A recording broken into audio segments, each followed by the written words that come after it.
Assalamualaikum warahmatullahi wabarakatuh. Wadia balad ATE official di mana wae ayana. Alhamdulillah wa syukru ala ni'amillah. Kalayan diwuwuh ku qabul anu maha agung, dibarengan ku pangijabah anu maha kawasa. Diiring ku kadeudeuh ka Nyaah Gusti anu maha suci, urang ayeuna dugi kadanget ayeuna masih keneh tiasa ditepang dangukeun deui dina acara anu matuh kamemet urang sadayana.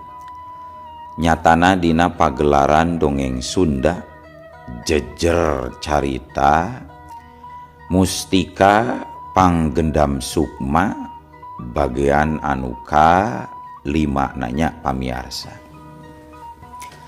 Ieu dongeng mangrupikeun buah karyana Kang Asep Gun di Palihan Bandung Majalaya. Kangge Kang Asep Gun ngahaturkeun rewu nuhun laksaketi kabingahan rehna parantos ngintunkeun naskah sakaligus ngawidian mamang kangge medar ieu dongeng dina kandaga ATE official ieu. Atuh sumangga kanu teu acan subrek kantun subrek heula. Ngarah langkung pogot sareng langkung sumanget deui ka si mamangna dina enggoning medar ieu dongengna. Nging hilap di like di komennya nu saseueur-seueurna. Laina naon? Mamang masok bingah gitunya upami maosan komentar-komentar ti para wargi sadayana teh. Atuh ngerah teu nyangkolong tingkana waktos sumangga ayeuna mah urang lajengkeun deui dongeng Mustika Panggendam Sukma bagian anu ka-5 na. Kumaha salajengna sor cikopina betot simbutna pagan heula tali kolorna bisi morosot, merezel, morozol, uzel, uzelan di tengah jalan. Tumpak, dung dung, des.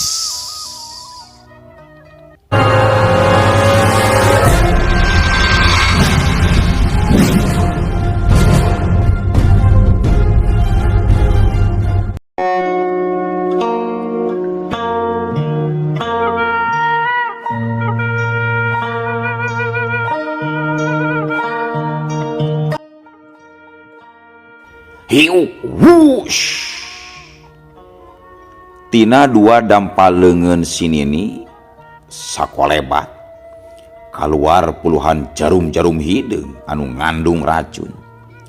Pating sariwut, pating saleber ngarah kana sakujur badan Kimaun. Kira-kira sajengkal deui eta jarum-jarum racun rek keuna kana sasaran ngadadak las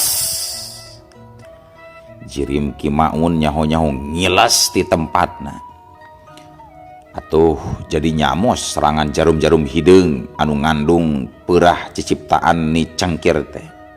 Kalah crucreb geuna kana tangkal kai nu tadi aya tukangeun Kimaun. Eta tangkal kai nepi ka langsung tutung garing. Dauna parerang marurag ka handap sabada harita. Aki-aki kencing sia atar sia kalah mabur ti hareupeun dewek samarukna saha ari sini ni cengkir manusia nu moal aya tandinganna di sakolong jagat ieu sia. Jor mantog sia aki-aki begang lebokeun jurig tetelo ku aing di dagoan. Mun sia aya karep ngalawan deui aing mah didagoan ku aing. Juha dengekeun ku sia. Manusia kurang ajar dengekeun. Sia montong ngarepkeun bisa mantog deui kagogobrog sia deuleu Juha. Sabab moal lila deui oge. Nyawa sia erek disampurnakeun ku aing deuleu. sok cing jongjon we ayeuna mah ngajedog di dinya. Engke dina waktuna aing bakal datang deui ka dieu sia Juha. Ceuk Ni Cangkir nyarita kitu nate bari molotot ka Mang Juha. Nu harita masih keneh pupuringisan nandangan ka nyeri. Geus kitu mah les we jirim Ni Cangkir oge ngiles ti tempatna balik deui ka alam kasar, alam manusia. Ayeuna kocapkeun di imahna Mang Juha di Cikopo. Harita wanci geus meh ampir nincak janari gede. Di kajauhan, di tengah pilemburan, kadenge sora nu tahrim mapag waktu subuh. Sora hayam jago mimiti raong kongkorongok, patembalan jeung sora ucing garong anu gagaoran luhureun suhunan imah. Dina kayaan kitu, harita di kamar anu dipake tempat nyepen ku Ki Maun. Kadenge aya sora anu hahargungan. Eces tur jentre pisan.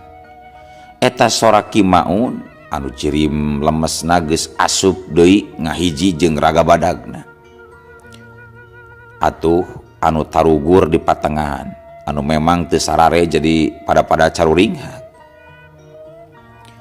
Di antarana nyaeta Pak RT, Ceiye, tatangga Birum anu meh unggal peuting milu mondokan kemit anu gering. Jeung Darga anakna oge si Enjum baladna. Da teu balik ka lemburna si Enjum teh. Kagok cenah rek balik oge sabab kayaan geus peuting. Jabati kitu, ari pikeun si Enjum mah hirupna nyorangan. Jadi najan rek sabaraha poe teu mulang-mulang ka imahna, moal matak dedepeun kanu aya di imah. Puguh eueuh sasaha di imahna oge ngukur sorangan. Sararea meh bareng harita. Pating raringeuh bari manalik ka lawang kamar anu dipake nyepen ku Ki Maun. Aduh, cing, coba tempo ka kamar atuh jang itu Ki Maun. Bisi kumaonam gancang tingali. Cek Pak RT bari reat ngareret ka Jang Darga. Nu direret Surti, kuragiru manehna asup ka kamar. Barang sup ka jero kamar, breh katenjo. Ki Maun keur adug songkol, bangun anu nandangan ka nyeri luar biasa. Tina sela-sela biwirna katempo ngalai getih kantal semu hideung. Jang Darga nyamperkeun bari tumanya riweus-weus, ngarasa kaget jeung ruas nempo kayan Ki Maun model kitu. Ki Maun? Kunaon ieu teh? Kunaon Ki? Cek Darga bari ngageuweung-geuweung puhu leungeun Ki Maun. Ngadenge Darga nyarita bangun anu meunang karuas jiga kitu nu aya di patengahan imah langsung pada nyarempeurkeun. Hayang nyaho kana kajadian nu sabenerna. Barang sararea geus arasup ka jero kamar. Katempo Darga keur nyekelan leungeun Ki Maun bari jeung geumpeur. Kunaon eta Jagi teh Jang Darga? Bawa ka tengah imah tuh bawa, mela lega, bawa Jang. Cek Pak RT, nitah ka Darga, sangkan Ki Maun dipindahkeun ka patengahan. Teu kudu ngadua kalian marentah, harita keneh Ki Maun digarotong ku Darga jeung si Enjum. Saterusna digolerkeun dina samak pandan deket Mang Juha anu keur ngalempreh tempes-empes. Sararea nareuteup kana beungeut Ki Maun. Katempo panon Ki Maun peureum jiga anu keur ngararasakeun ka nyeri. Sabab katingalina pupuringesan wae. Untungna samemeh aya nu nyarita deui nya. Ki Maun beunta tuluy rutret ka sakuriling eta imah pok nyarita bari sorana pegat-pegat. Aduh, hambura nyai, aduh, aki teu bisa nulungan kanu gering, rumaja. Aki geus gateder jajaden gadi di bangardi kaluhuran ilmu ku jurig anu ngungkung lelembutan nana lagi nyai kalah agi sorangan anu memean jilaga Ceuk Ki Maun sakitu dina kayaan ripuh oge masih keneh murwakanti ari ngomong nama make jeung bisa nyebutkeun kateter jajaten katitih pangarti kaluhuran ilmu sagala geus we mun ceuk urang mah eleh weh kitu pohara bari kayaan geus ripuh oge. Duh, kumaha tuh ieu teh Darga, Pak RT? Geuning Ki Maun oge teu sanggupeun. Cek Birum jadi teu parugu. Reat ka anakna, reat ka Pak RT, menta bong bolongan. Sabab manehna kalah geumpeur nempo kayan Ki Maun anu jiga kitu.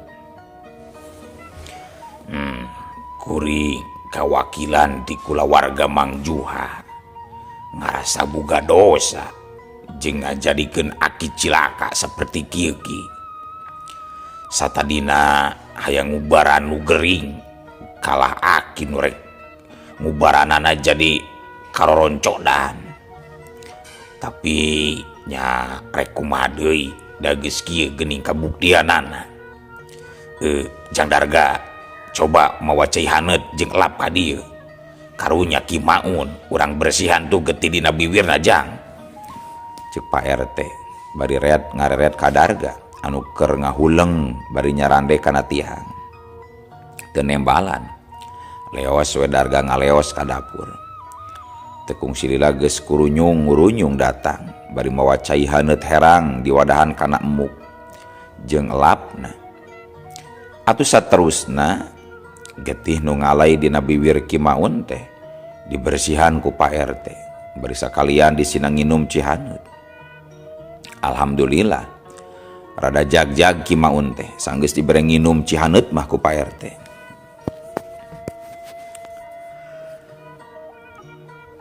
Para wargi sadayana wanci harita teu karasa geus dur bedug subuh deui. Atuh sararea nu aya di jero imah carengkat tina tempat diukna masing-masing. Parat sapeupeting taya nu sare peuting eta mah. Pak RT jeung nu lainna anu maturan birum aramitan rek ngalakonan heula kewajiban 2 rakaat subuh nu katelahna. Sakalian rek mulang ka imahna sewang-sewang. Darga jeung si Enjum katut birum oge pating laleos tarurun saurang-saurang ti jero imah. Rek muru ka pancilingan pikeun bebersih rek ngajaralankeun salat subuh. Ari Ki Maun katempo manehna keur nyarande kana bilik bari melenyun udud padudan. Geus pulih deui ayeuna mah kanyeri dina jero dadana geus teu pati teuing karasa. Gancangna carita wanci haneut moyan Darga jeung si Enjum geus aya di satengahing jalan. Nyatana nganterkeun Ki Maun ka lemburna. Sakalian si Enjum oge rek balik cenah ka Cibeet. Wanci memeh asar, Darga geus balik deui ka Cikopo ka imahna. Imah kolotna nyatana di lembur Cikopo. Barang manehna geus asup ka jero imah, kasampak indungna keur emok digigireun bapana anu anggar ngalempreh tempes-empes. Mireungeuh anak cikalna geus balik, pok birum nyarita. Kumaha atuh ieu teh Darga? Geningan sarua wae jeung anu enggeus-enggeus. Ki Maun oge teu bisaeun pikeun ngubaran kasakitna bapa maneh. Kalah Ki Maun sorangan geuning anu memehan cilaka, Darga. Cek birum bari mencrong kana beungeut anakna. Samemeh ngajawab, Darga ngarahuh bangun anu seunggah. Gek diuk tunjangeun suku bapana. Sakitu oge geus untung Ki Maun teu nepi ka katutuluyan mah. Lamun si Akin nepi ka henteu heunteuna teh mah nya urang nu katempuhan. Tapi da geus pulih deui tadi oge si Aki mah. Geus dianterkeun ku kuring ka imahna. Sakalian kalembur si Enjum tadi teh. Ari si Sena moal balik itu ka Cikopo mah. Boga kolot gering teh meuni hari-hari we bangun tuh inget jeung teu salempang ka kolot teh mah. Cek Darga mengkolkeun obrolan jadi nanyakeun ngeunaan adina anu ngaran Sena. Apanan saenggeus ti heula oge di bejaan. Emang ngajurungan jang Aceng ti taneangan. Tapi pan jawabna teh kitu ceuk pamajikanana. Nya si Sena mah keur eueuh di lembur cenah. Keur kuli di luar kota adi maneh mah. Teuing ayeuna mah teuing geus balik teuing acan. Da meureun lamun geus balik mah ku pamajikanana oge di bejaan ngeunaan bapa maneh anu keur gering. Nya atulah isukan kukuring rek disusul kalamburna nya mah. Lamun can balik keneh wae sakalian we rek ditanyakeun ke pamajikanana. Kira-kira iraha cenah balikna.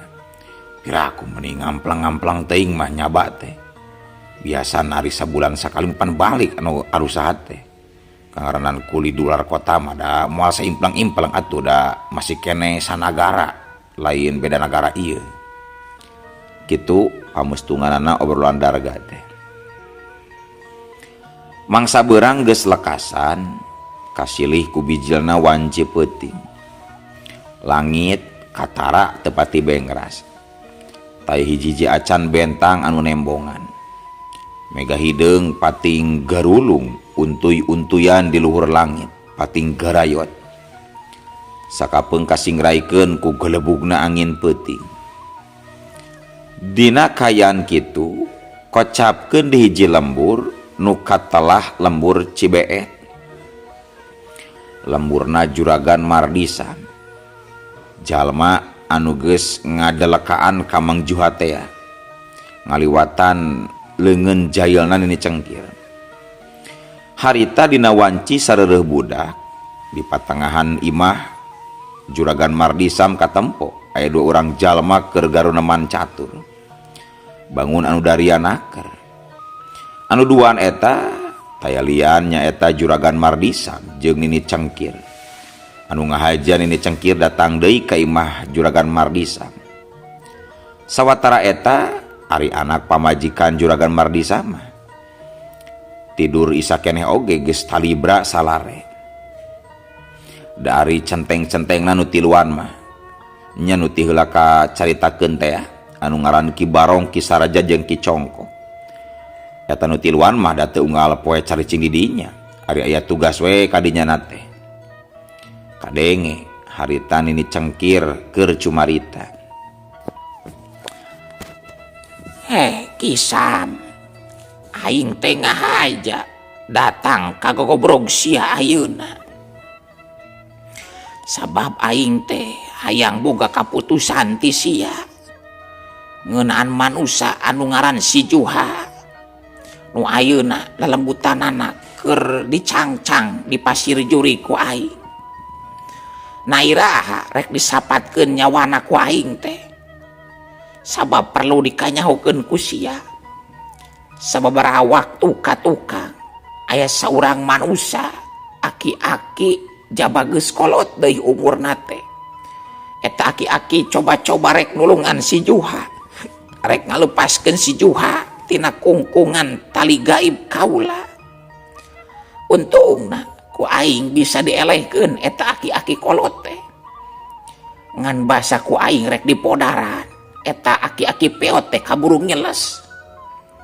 Kaburu kabur tah si lebokeun jurig tetelot teh.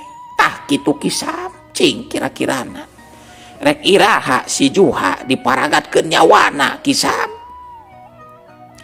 Cek Nini Cengkir ngajelaskeun paniatanana sekaligus nerangkeun kajadian keur waktu manehna tarung ngayonan Ki Maun teh.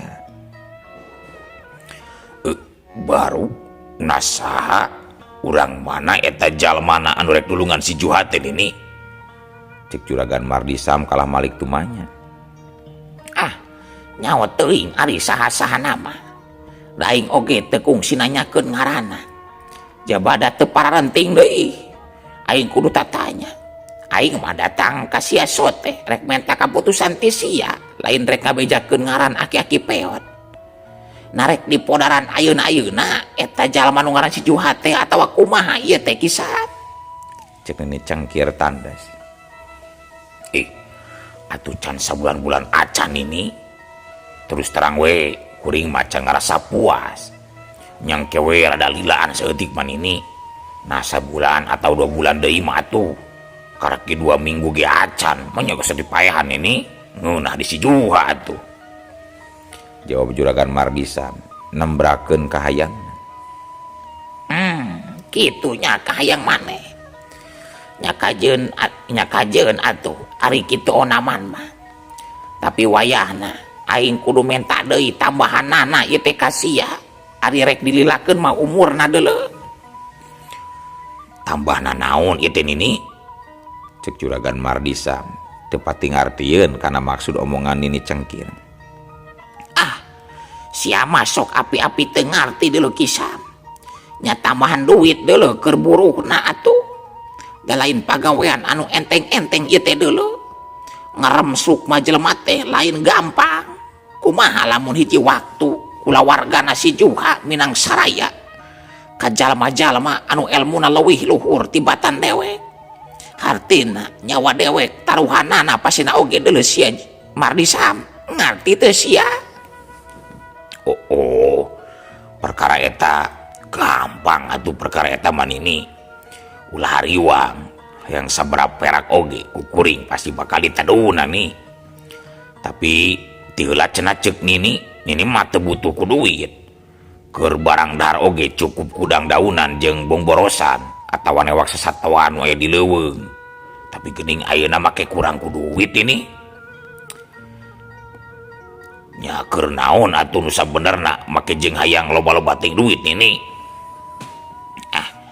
Eta mah ti heula deuleu Mardisa ti heula mah heueuh dewek teh teu butuh duit teh ukur keur cocoan si nyonyot anak monyet piaraan dewek deuleu.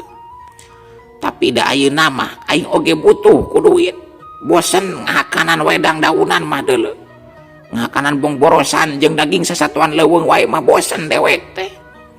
Aing oge sok ngejo jeung meuli sambeleun ka warung nu aya di lembur ayeuna mah.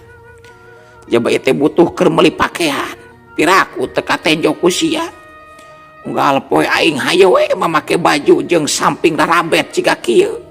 Era ku batur deuleu aing teh karek lebaran baju geus sareweh deui deuleu Mardisa. Cek Nini Cengkir ngajentrekeun ka Juragan Mardisa. Da nya bener pisan ketang Nini. Eta kabaya Nini meuni geus rarabet jebak kuleuh kitu geuningan. Tenanglah Nini, meuli we isuk mah ka pasar anu weuteuh. Kela dagoan, kuring rek nyokot heula duitna nya dagoan. Cek Juragan Mardisa kituna teh bari jung cengkat tina tempat diukna. Tuluy ngojengkang muru ka kamar khususna. Teu lila oge kurunyung Juragan Mardisa geus ngurunyung datang bari mawa cerecet beureum di leungeunna. Saenggeus gek diuk pareup-hareup deui jeung Nini Cengkir, tuluy eta cerecet beureum teh wadah duit dibikeun ka Nini Cengkir. Tah mangga jagakeun Nini mahi meureun sakieu oge nya. Lamun teu mahi mah gampang engke ira-ira deui ku kuring ditambah deui Nini. Atuh Nini Cengkir gasikna keur nampanan eta duit. Terus sup diasupkeun kana jero kutang laerna. Aduh, nuhun pisan deuleu Kisam. Sakieu oge loba lah duit mah. Sabaraha ieu teh kabehna. Da aing mah teu bisa ngitungna. Maklum keur budakna aing mah teu kungsi ngalaman ngahakan baku sakola.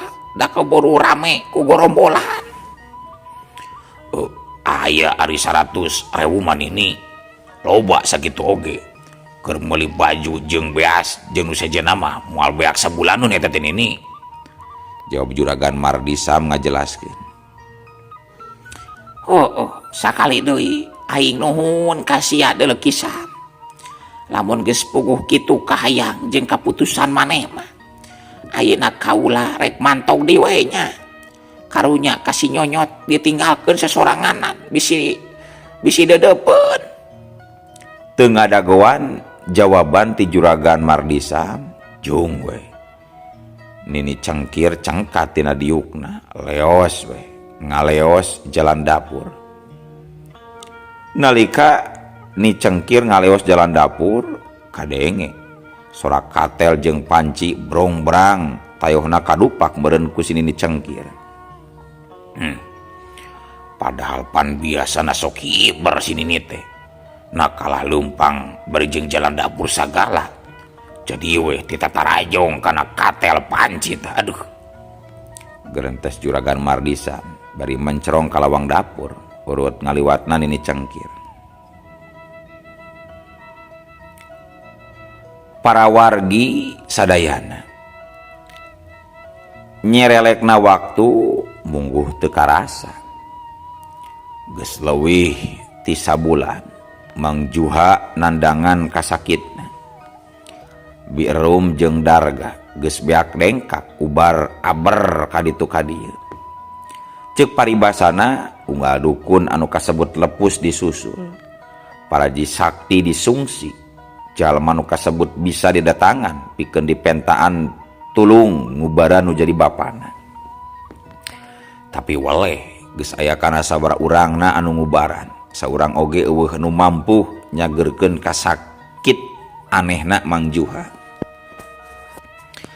Sawatara ari nu geringna rai poe teh anger we kitu ngagoler tempes-empes teu beda we jeung bangke hirup. Kocapkeun harita ka imah Mang Juha aya nu datang. Saurang lalaki anu umurna sahandapeun Darga. Si horeng si mana horeng eta lalaki teh nyatana Sena budak bungsuna Mang Juha adina Darga. Da ukur dua budakna Mang Juha jeung Birum. Sabab keur waktu kurang leuwih 2 minggu ka tukang. Basta disusulan kalemburna ku Darga. Sabenerna Sena adina acan mulang keneh ti pakulianana. Harita meureun karek bisa jol datang deh. Mani karek hol di dagoan ti teu heula keneh mula teh. Kumaha budak jeung pamajikan maneh carageur ujang. Tuh geuning kitu wae bapa maneh Mas Ujang. Cek Birum ka Sena. Basa geus dariuk tiluan ngariung anu gering. Oh, aduh, pangapunten we mah. Puguh abdi oge teu kinten rewasna nalika kenging wartos ti indung budak.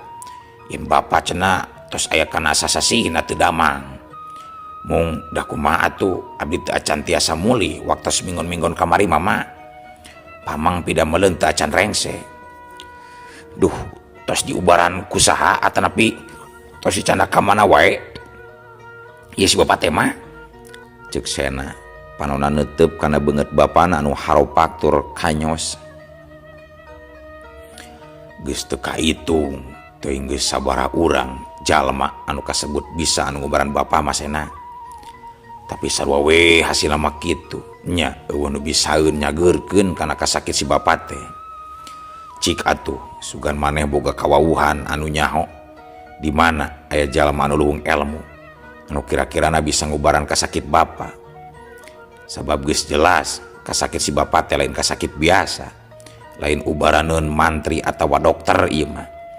Penyakit jeunan atawa kiriman ti jalma anu delaka ka bapa ieu teh Sena. Ceuk Darga ngajelaskeun ka adina. Nya kitu tas Ujang. Geus menincak sabulan nepi ka ayeuna ta bapa maneh teh. Pira kurek kieu wae mah salilana. Cik atuh suganan maneh boga kawawuhan seperti anu dijelaskeun bieu ku lanceuk maneh. Kaluman emak teh watir ongkoh ningalina. Coba meureun waktu maneh kagaranggu anu kuduna digawe ngadon ngagugulung bapa maneh. Cek Birum milu mairan. Sakadapan mah Sena teu waka buru-buru ngajawab kana pananya ti indung jeung lanceukna. Katempo ngadon ngahuleng tarangna rada karejut. Halisna ngangkat ka luhur jika nu keur mikir panteng. Lila-lila akhirna pok nyarita kalawan Daria. Ma, oge Kang Darga, insya Allah lah abdi badai nyobian nepangan sepuh nare rencangan sapadamelan abdi nu aya di wewengkon Majalaya caket lembur namang Asep Gun. Nya mudah-mudahan we anjeunna tiasa ngabantos sareng tiasa ngadamangkeun deui panyawat Bapak anu teu biasa sapatos kieu. Karek oge sena nyarita kitu, no atuh teu kanyahoan ari ujug-ujug uluh waktosna kabujeng seep wadia balad ATE official keun atunya ieu dongeng teh urang cekapkeun heula we dugi ka dieu. Insyaallah enjing pageto baris dilajengkeun deui. Atuh kukitu kukieuna mamang saja amit mungkur amit mundur ti payuneun para wargi sadayana. Hayu ah. Assalamualaikum warahmatullahi wabarakatuh.